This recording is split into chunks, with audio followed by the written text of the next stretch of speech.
11월에 눈이 내렸다.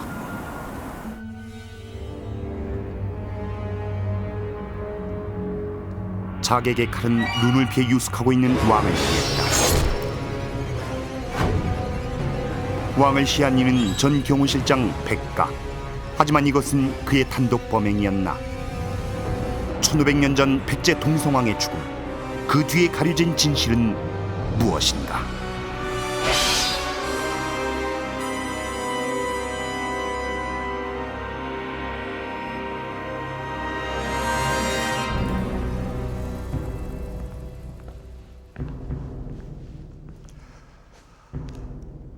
역사 스페셜.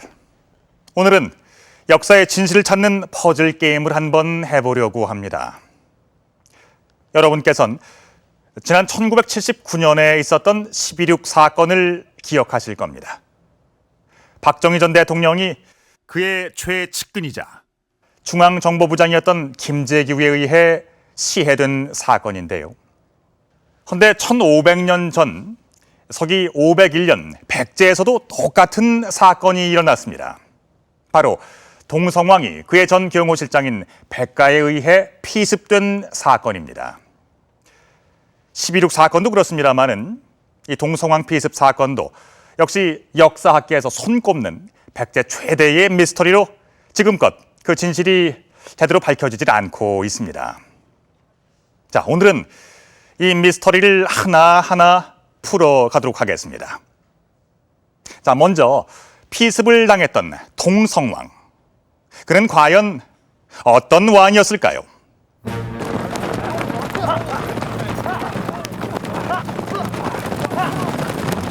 고구려군의 대침공이 시작됐다.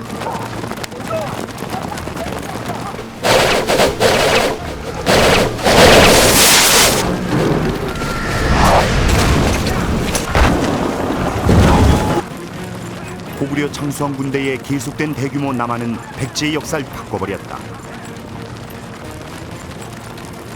수도 한성이 7일 만에 함락됐다. 백제사 최대의 위기였다. 백제는 500년 도읍지였던 한성을 빼앗기고 전쟁을 이끌던 계로왕마저 전사하고 만다. 가까스로 웅진의 도읍을 지형한 백제. 하지만 비극은 여기서 그치지 않았다. 계로왕의 뒤를 이은 문주왕이 귀족 해구에게 시해되고,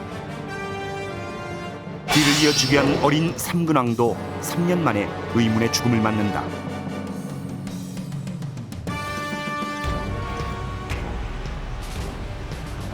이때 일단의 무리가 일본을 떠나 백제로 향한다. 이들은 일본에 머물고 있던 백제 왕족들로 본국이 위기에 처하자 귀환하는 길이었다. 이 배에 바로 어린 동성왕이 타고 있었다.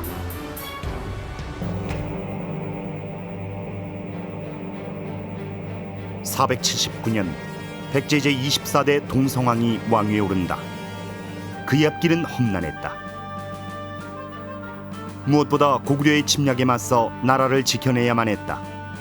그러나 잇따른 왕의 시해로 전국은 불안했다. 왕에 오른 동성왕은 유년의 나이였다. 그것도 일본에서 자란 어린 왕에게 앞서 발생했던 귀족들에 의한 왕의 죽음은 커다란 불안감을 주기에 충분했다. 동성왕을 바라보는 귀족들의 시선 또한 곱지 않았을 것이다.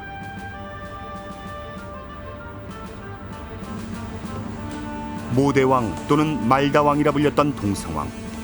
그는 계로왕의 아우 곤지의 아들이었다. 직계가 아닌 방계에 의한 왕의 계승이었던 것이다.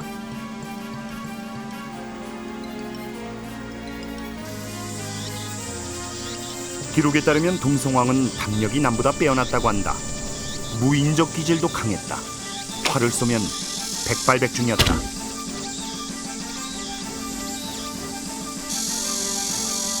동성왕은 사냥을 잘한다.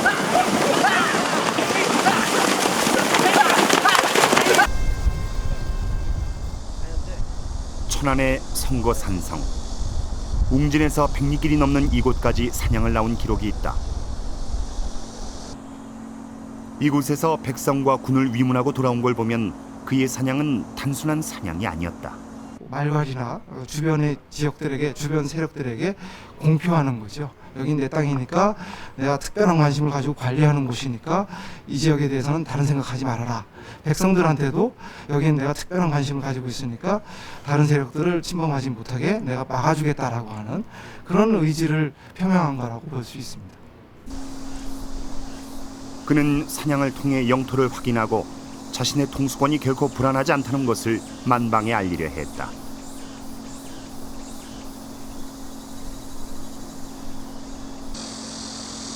웅진백제의 수도 공산성.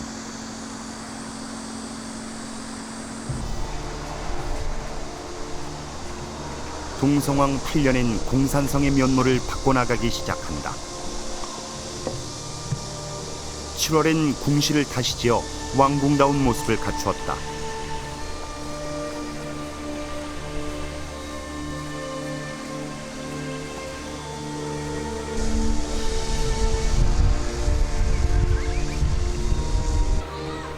(10월엔) 궁성 남쪽에서 대대적인 군 사열을 실시한다.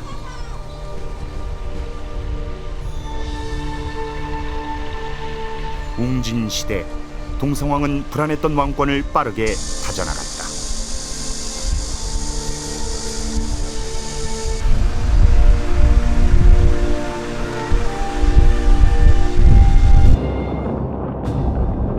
영역도 넓혀나갔다.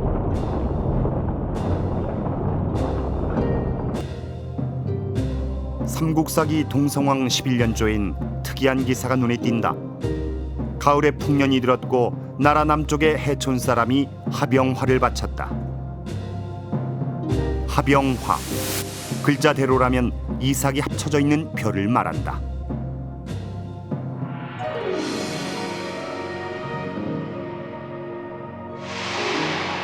원래 한 줄기에서 하나의 이삭이 나는 벼, 또 다른 이삭이 같은 줄기에서 나왔다는 것은 무엇을 의미하는 것일까? 국남해인이라고 되어 있으니까 나라의 남쪽에 그 바닷가 사람들이 바쳤다. 결국 그 말은 무진주에 있는 세력들을 염두에 둔 것이 아닌가. 당시 무진주라고 하는 것은 영산강 유역에 있었던 옹감묘라고 하는 대단히 세계에서 유래해서 찾아보기 힘든 그런 묘거든요. 그런 묘를 사용했었던 사람들의 독자적인 세력을 이제 중앙 정치 세력에 포함을 시켰다. 이런 의미라고 볼 수 있겠죠. 그런데 삼국사기엔 역사계가 해석을 주저하는 기록이 있다.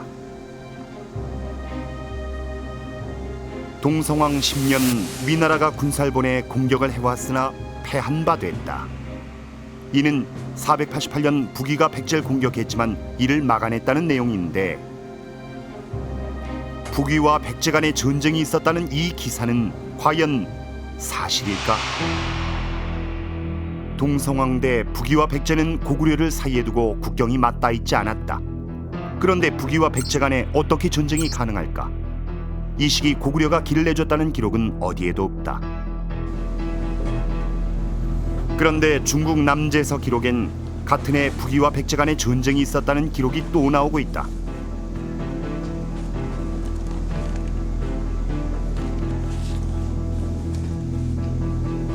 남제서의 동남이전.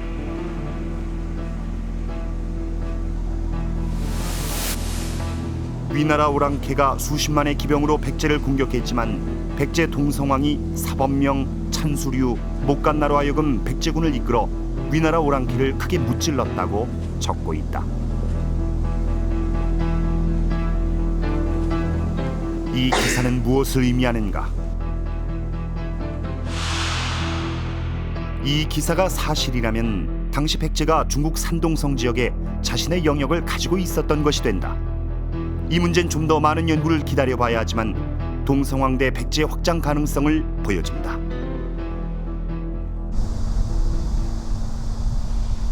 공산성.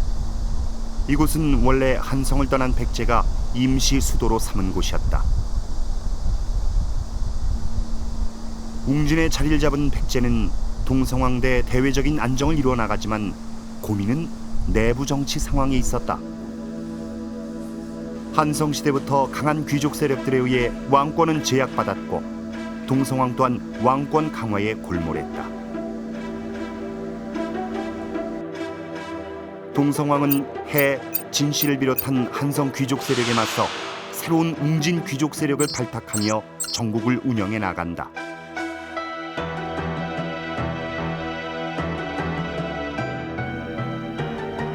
동성왕 12년 연돌의 전격적인 달솔 등용은 그 일환의 하나였다.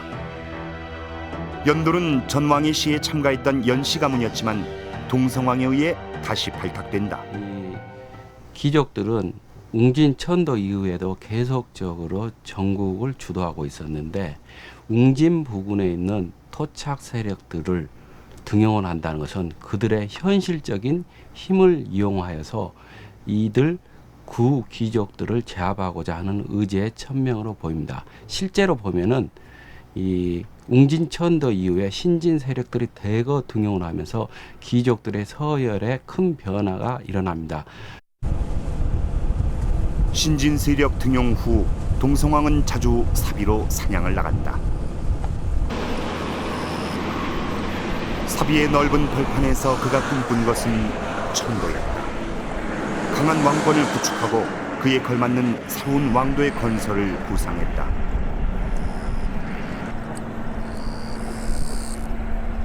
한성백제의 멸망의 위기에서 왕의 등극, 강한 왕권을 확립해 나간 동성왕. 그는 사비 천도까지 꿈꿨던 웅진백제의 걸출한 군주였다.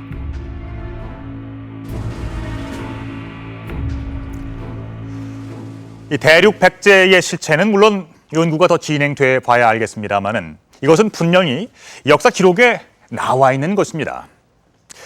이 사료 대로라면은 동성왕은 대륙을 경영했을 뿐만이 아니라 웅진 백제의 혼란을 넘어서 이 사비로의 천도를 추진했던 웅진 백제의 걸출한 군주였던 겁니다.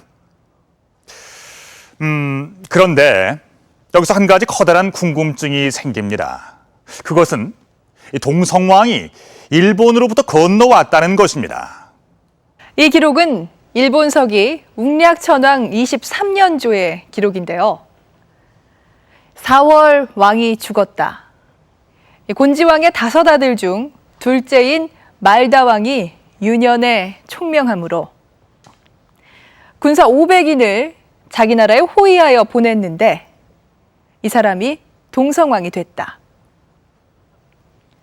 이 동성왕은 계로왕의 동생인 곤지의 아들로 일본에서 자라다가 왕이 되기 위해 본국인 백제로 보내졌다는 것을 알 수 있습니다. 이 동성왕뿐만이 아닙니다. 이 동성왕의 뒤를 이어서 왕위에 등극을 한 문영왕도 역시 일본에서 나서 백제로 돌아와 왕이 됐죠. 왜 이 시기에 백제 왕들은 일본에서 왔던 걸까요? 도대체 그 당시 백제와 일본은 어떤 관계였을까요?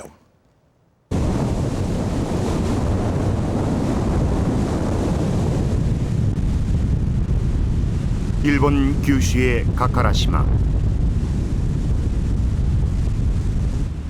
100여 가구가 모여 사는 작은 마을 가카라시마엔 문영왕의 탄생 설화가 전해온다.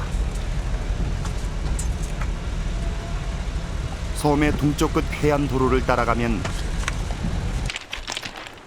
오비야 해변에 파도에 침식된 동굴이 나타난다.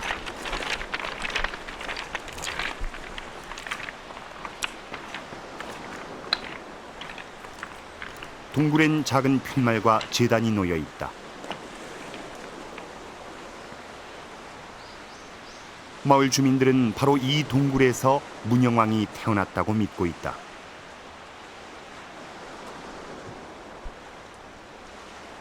오랜 세월이 지났지만 문영왕 탄생에 얽힌 이야기는 계속 전승돼 왔다.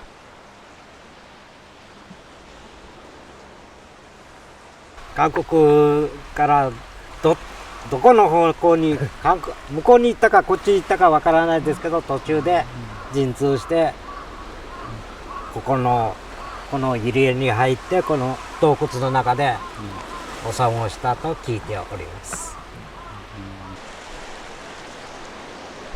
461년 백제 계로왕은 고구려의 위협으로 백제가 위기에 처하자 그의 동생 곤지를 일본으로 보낸다. 당시 자신의 임신한 부인도 함께였다.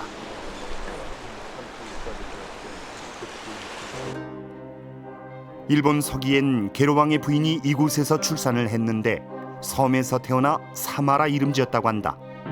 그가 바로 훗날 문영왕이다. 강라도에서 태어난 문영왕은 어떻게 됐을까? 일본 서기엔 계로왕이 아이가 태어나면 본국으로 보내라고 했다고 한다. 문영은 본국으로 돌아갔을까? 하지만 백제의 수도 한성이 침략되던 475년 한성을 함락시킨 고구려군은 성을 지키던 계로왕과 태후 왕자들을 모두 죽였다는 기록이 전해진다.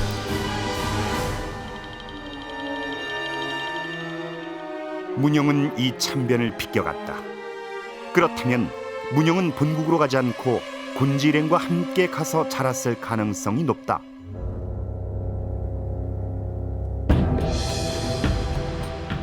규슈를 거친 곤지 일행의 여정은 계속됐다.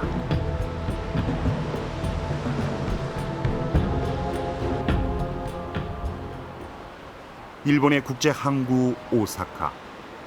이곳은 고대부터 백제와 관련이 깊은 곳이다.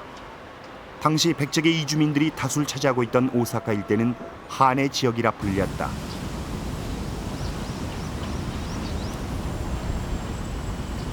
오사카궁에서 내려다보면 당시 이곳의 수도 유적 나니와 궁터가 자리 잡고 있다.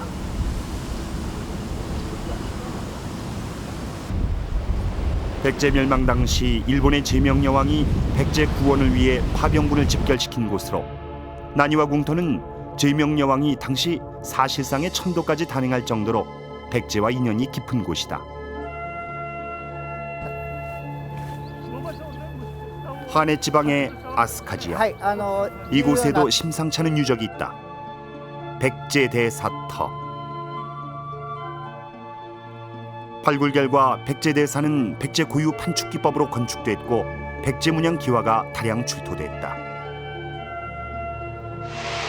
절의 크기는 일본 사찰 중 최대 규모인 3만 제곱미터.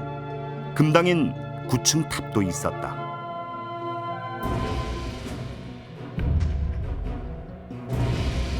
탑의 기단과 기록을 토대로 백제대사를 복원해 보면 당시 일본의 국력이 총동원됐던 거대한 규모의 사찰이었다. 그런데 왜 하필 백제대사라 이름 지었을까?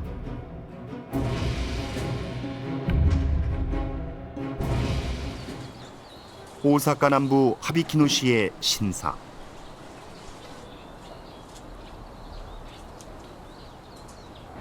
아스카베 신사는 10월마다 열리는 마을의 마쓰리가 시작되는 곳이다. 신사의 제사엔 마을의 연장자들이 참석한다. 아라에 따마이 기요메 따마에 조상신의 위패를 모신 사당 앞에서 진행되는 제사. 1500년 동안 변함없이 아스카베 마을 주민들이 공경하며 모셔온 조상신은 과연 누굴까? 놀랍게도 그것은 바로 곤지였다. 아스카베 신사 입구. 신사의 역사를 소개하는 안내문엔 정확히 백제의 곤지왕이라 적혀있다. 곤지왕. 곤지는 이곳에 정착했던 것이다. 飛鳥部神社の祭神は現在はスサノオノミコトを祀っているということになっておりますが、江戸時代まではですね、根気を、日本の伝承では、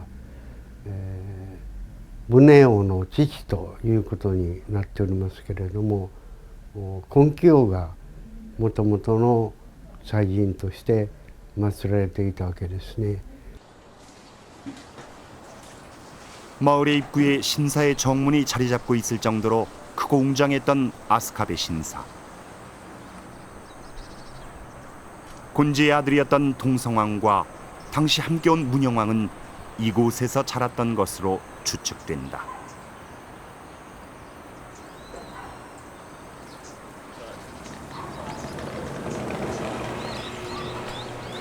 아스카베 신사의 제신으로 모셔진 곤지는 단순히 이곳에 정착한 이주민이 아니라 특별한 세력이 아니었을까?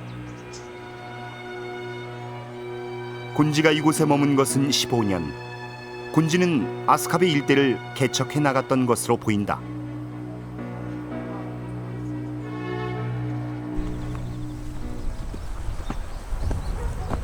마을 뒤쪽에 포도 재배 단지로 올라가면 백제의 영향을 보여주는 무덤군이 밀집돼 있다.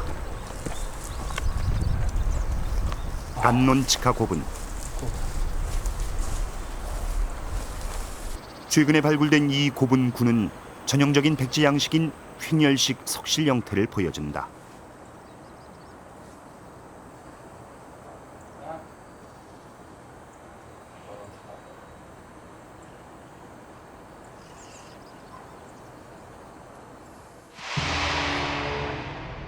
사, 5세기 한반도, 특히 백제와 많은 관계를 가졌던 야마토 정권. 이때 야마토로 건너갔던 많은 백제계 이주민들은 단순한 문물교류 차원을 넘어 야마토 지역에서 상당한 정치적 지위를 가졌던 것으로 보인다. 백제 문영왕을 연구해온 소진철 교수. 소 교수는 야마토 외왕이 중국 송에 478년 보낸 상표문을 해석하고 충격을 받았다. 내용에 따르면 상표문을 보낸 외왕 무는 문영왕이었다. 고구려가 침범하고 있다는 얘기도 오고 갔는데 송순제에게 보낸 478년의 외왕 무의 상표문엔 무도한 고구려가 우리를 집어삼키려 하는데 결연히 대처하려고 했지만 갑작스런 아버지와 형의 죽음으로 거상 중에 있다는 내용이 적혀 있다.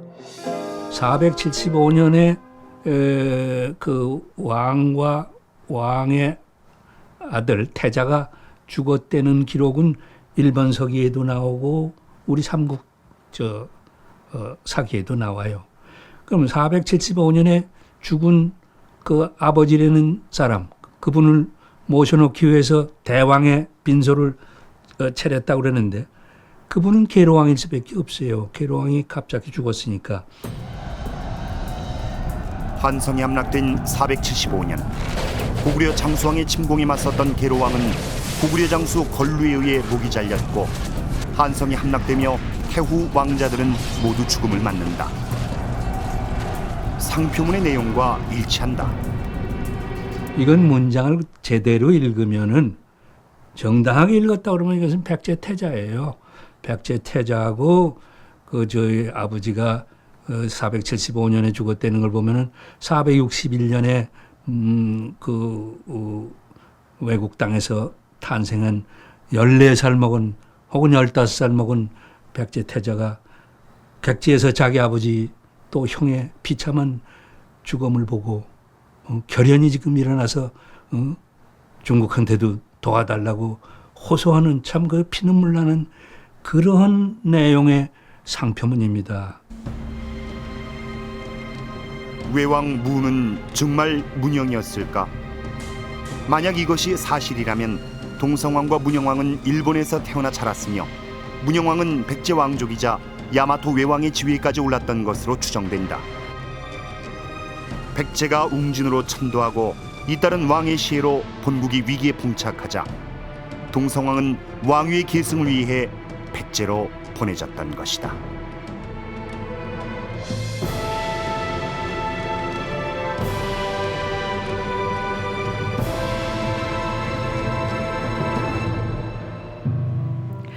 야마토 외가 백제의 제후국이었고 또 백제 태자들이 외의 왕으로 파견됐다가 귀국해서 백제 왕으로 등극했다는 주장은 참으로 놀랍습니다.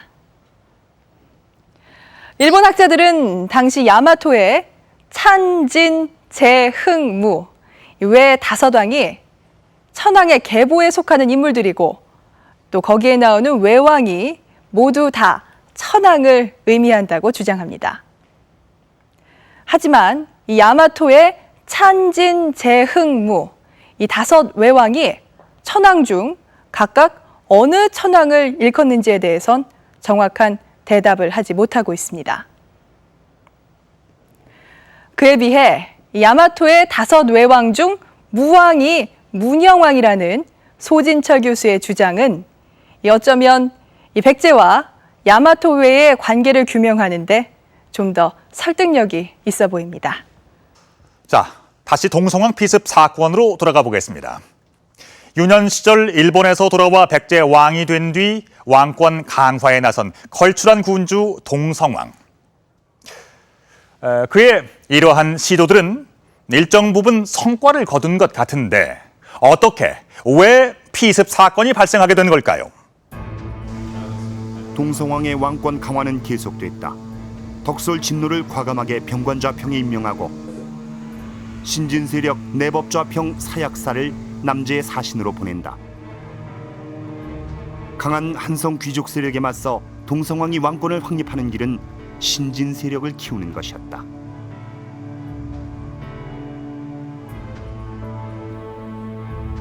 왕을 시해한 백가. 그는 한성 시절 이름조차 언급이 안 됐던 웅진의 신진 세력이었다. 백가가 임명된 위사 좌평 직위는 현재의 경호실장에 해당하는 자리. 동성왕은 왜 백가를 왕의 최측근 자리에 앉혔을까?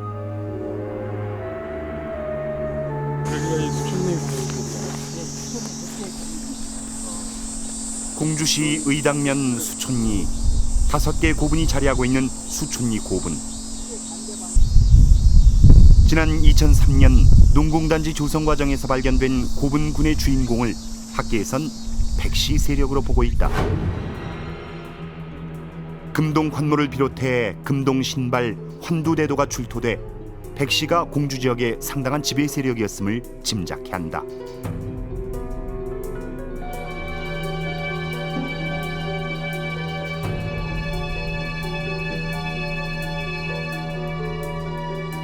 우선 고분에서 출토된 유물을 통해서 조용설의 성격을 파악할 수가 있겠는데요. 이들 고분에서는 금동 제품과 또 중국제 자기 등이 출토가 되었습니다. 이들 유물을 흔히 우리가 이제 위세품이라고 불리는데, 이들 위세품이 부장된 그 고분의 주인공들은 당시 이 지역에서 가장 위상이 높았던 제지 세력으로 볼 수가 있습니다. 그리고 이들 고분은 백제가 공주로 천도하기 이전에 조성된 고분들인데 왕도를 공주로 정하는 데 있어서 중요한 영향력을 끼친 그런 세력으로 볼 수가 있습니다. 백시는 단순히 신진 세력을 넘어 웅진으로 천도를 도왔던 세력이었다.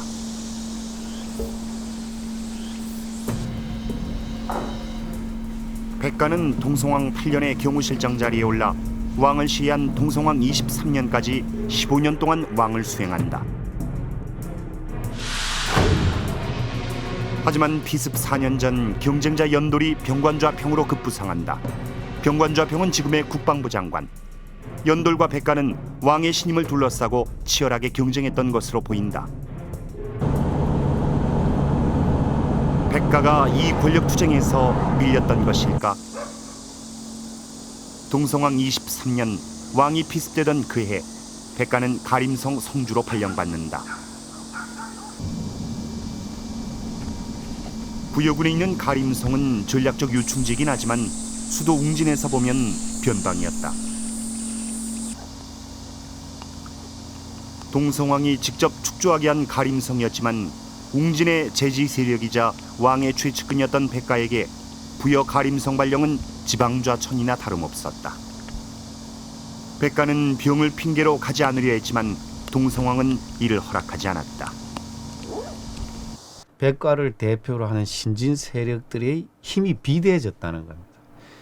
여기에 대해서 동성왕의 입장에서 봤을 때는 이건 한 세력이 너무 커지는 거는 자기한테 이제 위협적인 것으로 받아들일 수밖에 없습니다. 그 세력을 억제할 수밖에 없는 거죠. 그래서 이제 억제하는 방법이 뭐가니까 중앙에서 지방으로 내보내는 것도 하나의 방법입니다. 그래서 이제 가림성을 축조해 놓고 그다음에 그 백과로 하여금 나가서 지키도록 한 것이죠. 이거는 이제 자연스럽게 중앙에서 지방으로 내보냄으로써 동성왕 입장에서는 그걸 통해 가지고 백가 세력을 이제 견제하고 약화시키려 한 것이죠. 동성왕 23년 11월 피습 사건이 발생한 그날 동성왕은 평소처럼 사냥에 나섰다.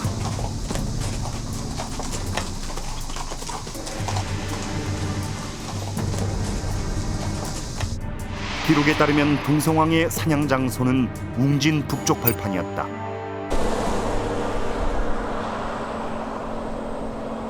동성왕이 자주 찾는 사냥터였다.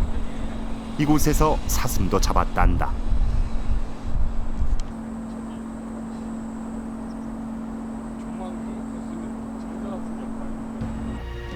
사냥은 여기에서 멈추지 않았다. 그날의 사냥은 단순한 사냥이 아니었다.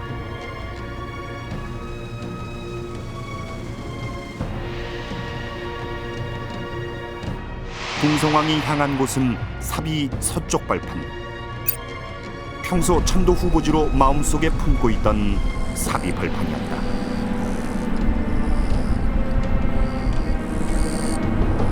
동성왕이 거기에 관심을 갖게 되면 자연히 주목받게 되는 것은 사비 지역에 기반을 둔 세력들이 주목을 받을 수 있는 것이고, 그리고 만약에 그쪽이 득세하게 된다면은 웅진 쪽에 기반을 가진 세력들 입장에서 상당히 이제 그게 불안하다든가 또는 이제 그 경계를 하지 않을 수 없는 그런 상황까지도 이제 그 생각해 볼 수가 있는 겁니다. 그런데 날씨가 급변하기 시작한다.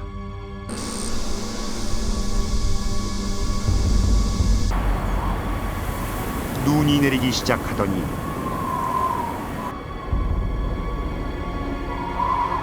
이내 대설로 바뀌었다.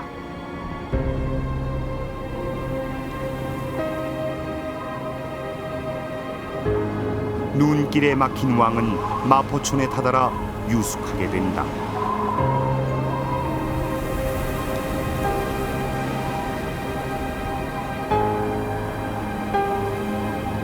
그날 밤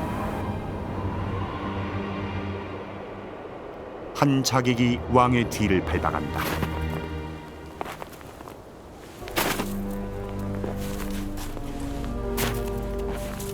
삼국사기에 따르면 가림성 성주 백가가 보낸 자객이었다. 공교롭게도 마포촌은 가림성 영내였다.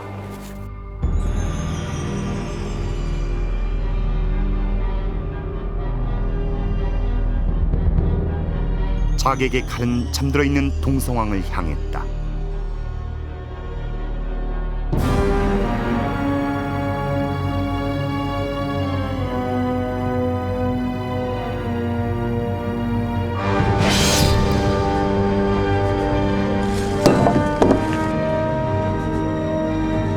(11월에) 자객의 습격을 받은 동성왕은 (12월에) 죽고 만다.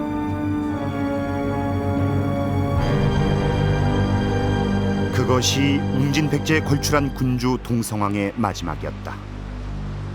그러나 백가에 의한 시에는 많은 의문을 낳는다. 백가가 삼국사의 기록을 보면 백가가 직접 죽인 것이 아니라 자객을 시켜서 동성왕을 시해한 것으로 나옵니다.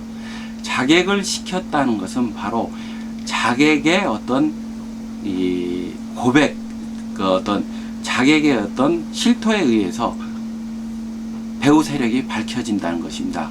그러한 면에서 자객의 어떤 그 자백이 굉장히 어떤 전국의 변수가 될 수가 있습니다. 이 말은 결국 뭐냐면 자객의 어떤 자백은 임의로 어떤 조작이 가능하다는 말입니다.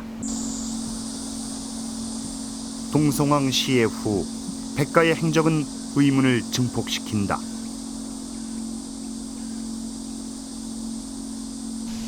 왕을 시해한 백가는 전국을 장악하기 위한 어떤 시도도 하지 않은 채 가림성에 머문다. 그리고 그 이듬해 문영왕이 즉위하자 반란을 일으키지만 그마저도 문영왕이 출병하자 바로 항복하고 만다.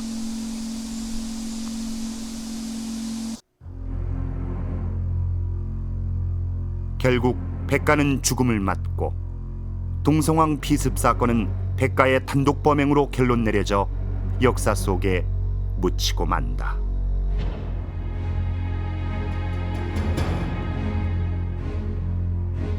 김부식은 삼국사기에서 백가와 같은 극악한 역적을 즉시 죄하지 않고 반란을 일으킨 뒤에야 처벌한 것은 늦은 감이 있다고 부연하고 있다.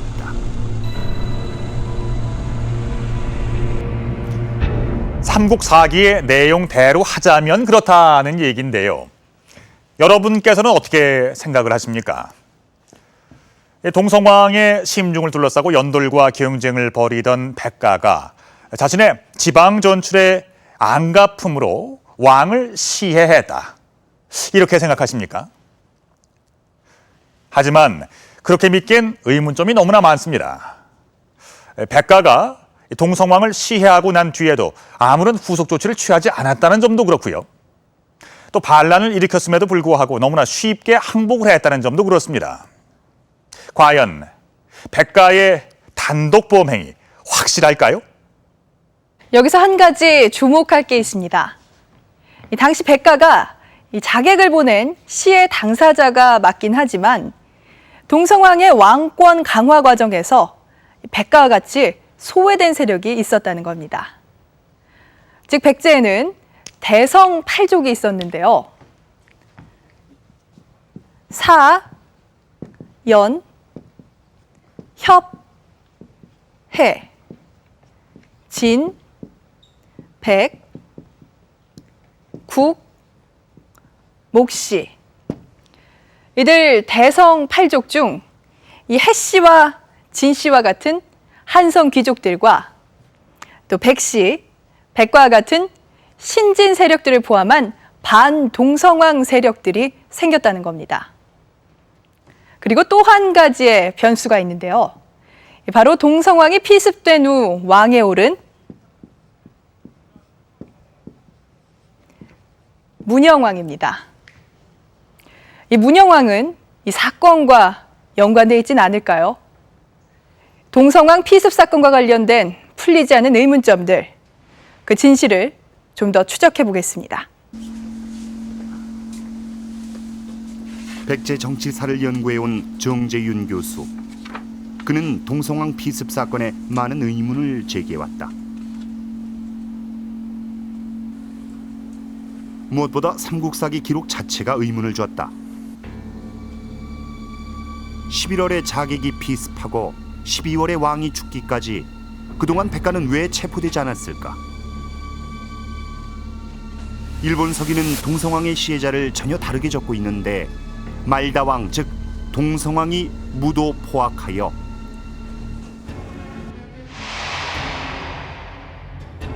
나라 사람들이 그를 제거하고 문영왕을 세웠다는 것이다.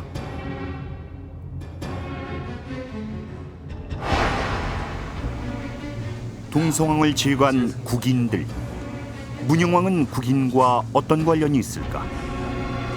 만약에 거사를 사전에 계획했다면 분명히 대안이 있을 것입니다. 보통 조선시대 때 보더라도 이 반정이 일어났을 경우에 왕을 미리 세우고 있죠. 그럴 경우에 그 대안으로서 문영왕이 거론됐을 가능성이 큽니다. 이러한 상황을 염두에 두면 이 문영왕이 직접 이 동성왕 시해 사건을 주도하였는지 아니면은 배후 세력인지 구심점 역할을 했는지 그건 확인할 수는 없지만 최소한 문영왕이 직간접적으로 동성왕 시해 사건과 관련이 있었다라는 점은 어느 정도 추정이 가능합니다.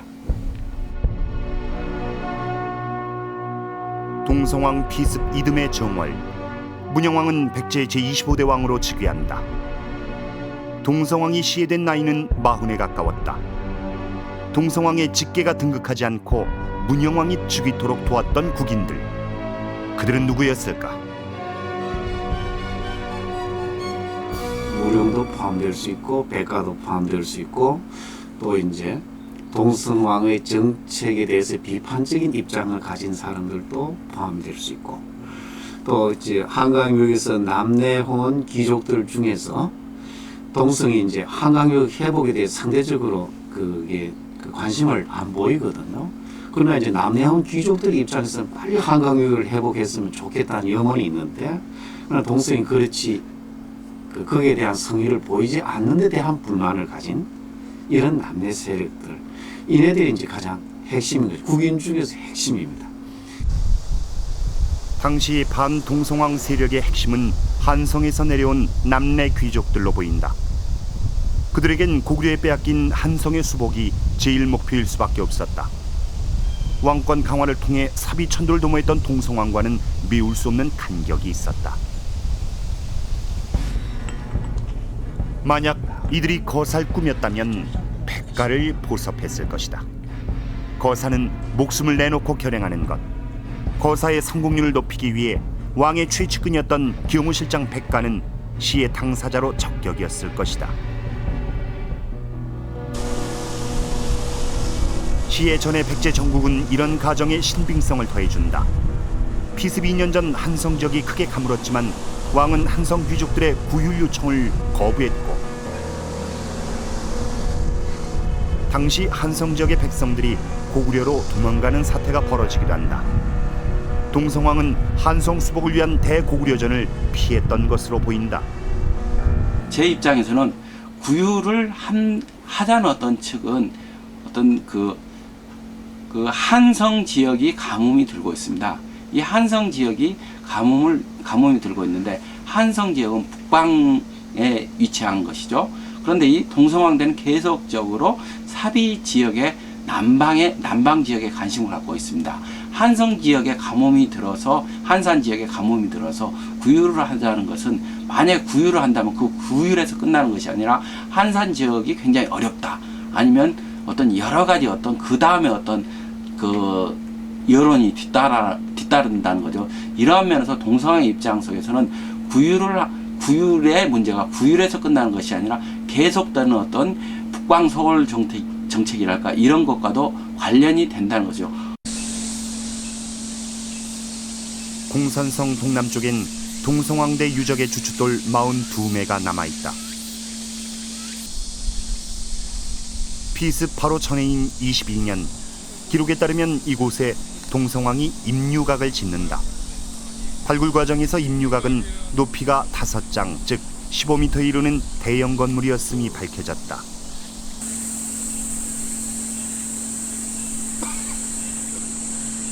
터 바로 옆 임류각이 복원돼 있다. 당시 임류각을 지은 동성왕은 못을 파고 진기한 짐승들을 길렀다고 한다.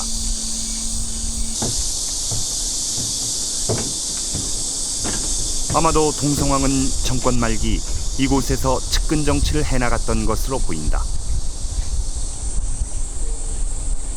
한성 고토 회복을 염원하는 남내 귀족들, 비대진 신진 세력들을 배제한 채 소수의 측근들과 함께한 정치 형태였다.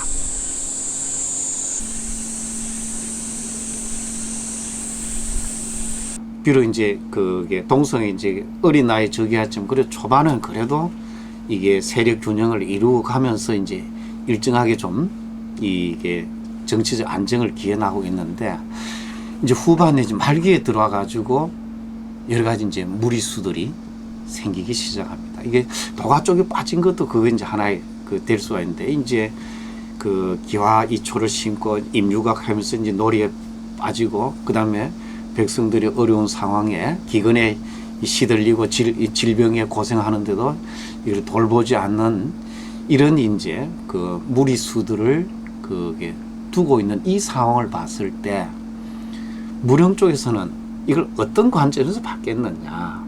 동성의 이 후반기에 이런 무리한 정치 이걸 그러면 그대로 가는 게 좋을 거냐 아니면은 새로운 길을 모색하는 게 좋을 거냐 심각하게 고민을 했을 것 같습니다.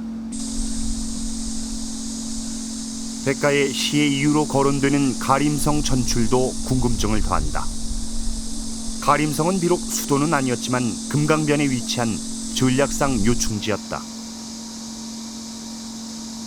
또한 성이 견고하고 험해 백제 멸망 당시 당의 유인괴가 이곳을 그냥 놔두고 주류성으로 향했을 정도였다.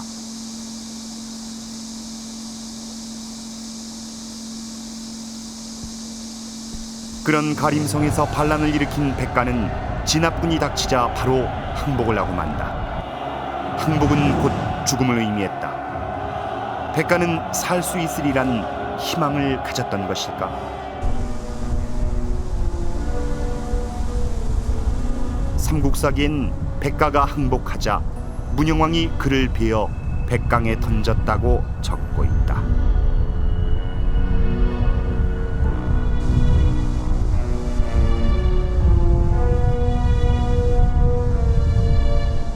차명 자체도 이게 그 사형의 최고의 형들인데 그 죽음마저도 이제 수장시키는 형태로 이 사실 그게 매장을 해가지고 썩어 없어 나가도록 하는 게 일반적인데 수장을 해버리니까 그만큼 이제 백가에 대한 죄를 묻는 게 그만큼 더 엄격하고 가혹하다는 걸 보여주는 거죠. 또한 백가가 반란을 일으켰을 때 문영왕은 직접 군사를 이끌고 출병한다. 백가는 정말로 반란을 일으킨 것일까? 구귀족들 내지는 왕족과는 신진 세력인 백가는 이질적인 집단입니다.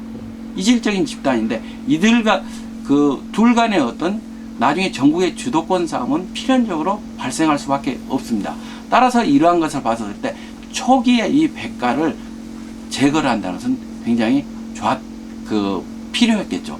일석이조죠.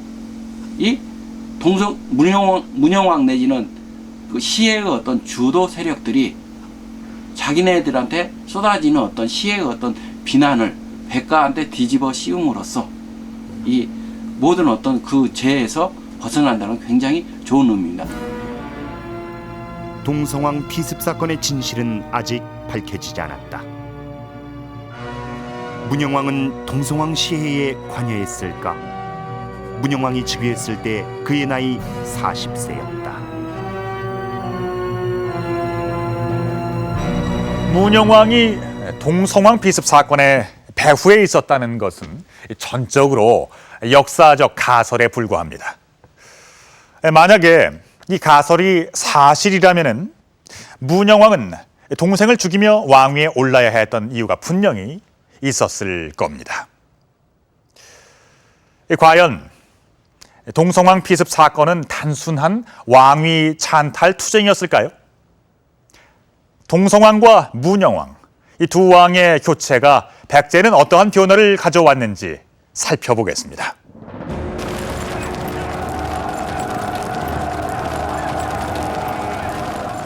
왕위에 오른 문영왕의 제일 목표는 고구려에 대한 응징이었다. 즉위한해 11월 달솔 우영을 시켜 고구려 수곡성을 쳐들어간다. 고구려 수곡성의 위치는 지금의 황해도 신계. 평양성에서 가까운 수곡성 침공은 잃어버린 한성 고토 회복의 실현이었다. 수곡성 전투는 시작에 불과했다. 문영왕 2년엔 군사를 고구려 변경을 침범하고 3년 말갈이 침공하니 군사 5천을 보내 격퇴했다. 4년엔 고구려 장수 고로를 횡악 아래서 군사를 보내 격퇴시킨다.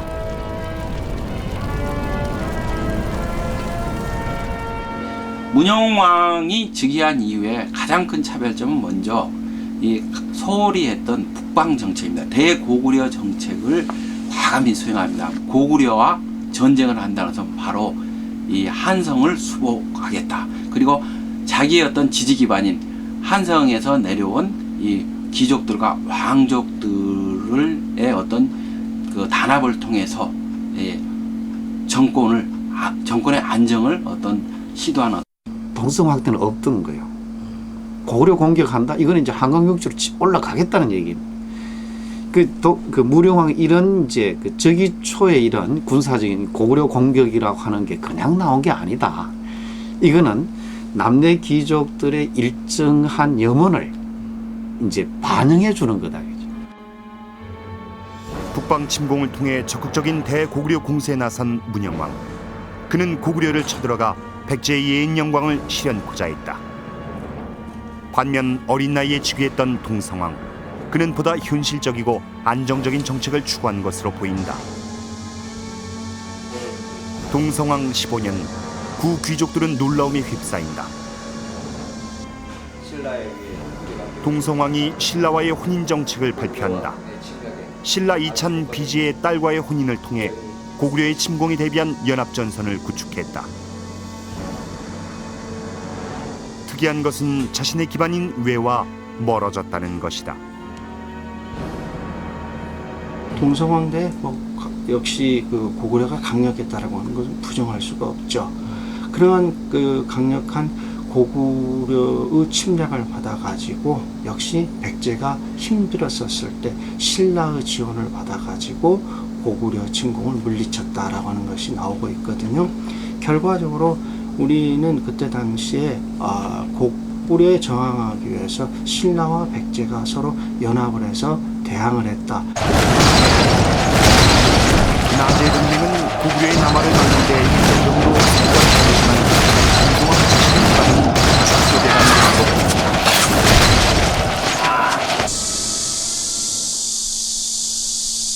동성왕 말년 측근 정치의 상징 임유각. 화려했던 임유각은 동성왕이 말년에 독단적인 정치를 펼쳤음을 의미하는 건 아닐까. 기록을 있는 그대로 받아들일 수는 없지만 신하들의 간언을 듣지 않으려고 대궐문을 닫아버렸고 임유각에서 잔치를 베풀어 밤새도록 실컷 즐겼다는 기록은 당시의 상황을 짐작케 한다. 소수의 측근에 의지한 동성왕에 대해 민심의 이반도 심화됐을 것이다. 북방 소울 정책도 마찬가지였을 것이다. 동성왕 귀국 당시 일본에 거주하다 같이 귀국했을 백제 왕족 세력들도 동성왕과 멀어져간 것으로 추측된다. 이들은 동성왕 정권의 탄생 주역이었지만 동성왕 7년 여고, 여력, 여고 등이 언급된 남제서에 보낸 표문엔 이들에 대한 관작 수여를 요청하며 제후로 임명될 지역이 언급돼 있다. 학계에서 추정하기론 전주, 옥구, 보성 등이 그 해당 지역으로 이들도 지방 발령을 통해 핵심 세력에서 차차 배제돼 간 것으로 보인다.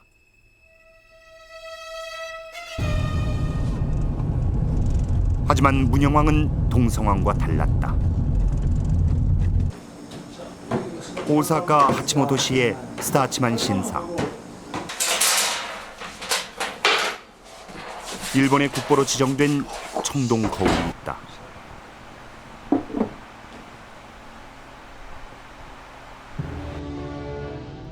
거울 뒷면에 9 인물이 새겨져 있어 인물 화상경이라고도 불린다.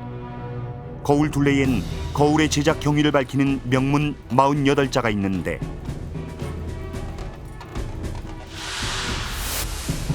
거울을 받은 사람은 외의 남제왕이고 보낸 사람은 사마, 즉 문영왕이라 적혀있다. 문영왕 지석에도 문영왕의 생전 이름 사마가 정확히 적혀있다.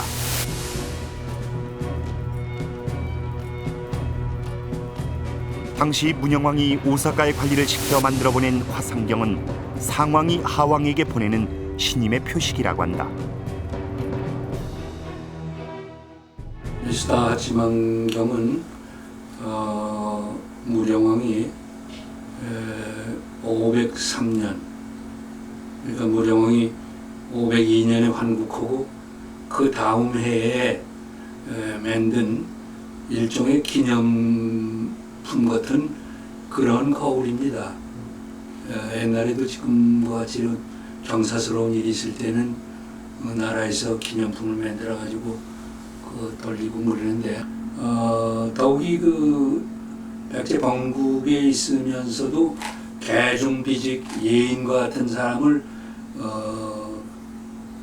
그대로 그 연락을 해서 자기 뜻대로 거울을 만들어서 보낼 수 있었다는 것은 자기가 효과적으로 지금 그 긴기 지방 이남의 일본 땅에 자기 그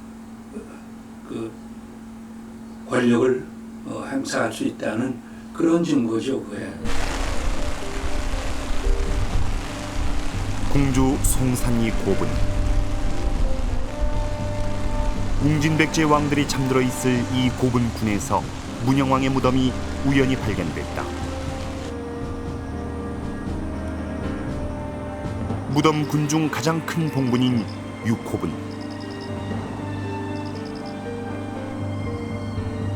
6호분 바로 옆 5호분의 주인공은 누군지 아직 밝혀지지 않았다. 동성왕의 무덤 역시 발견되지 않고 있다.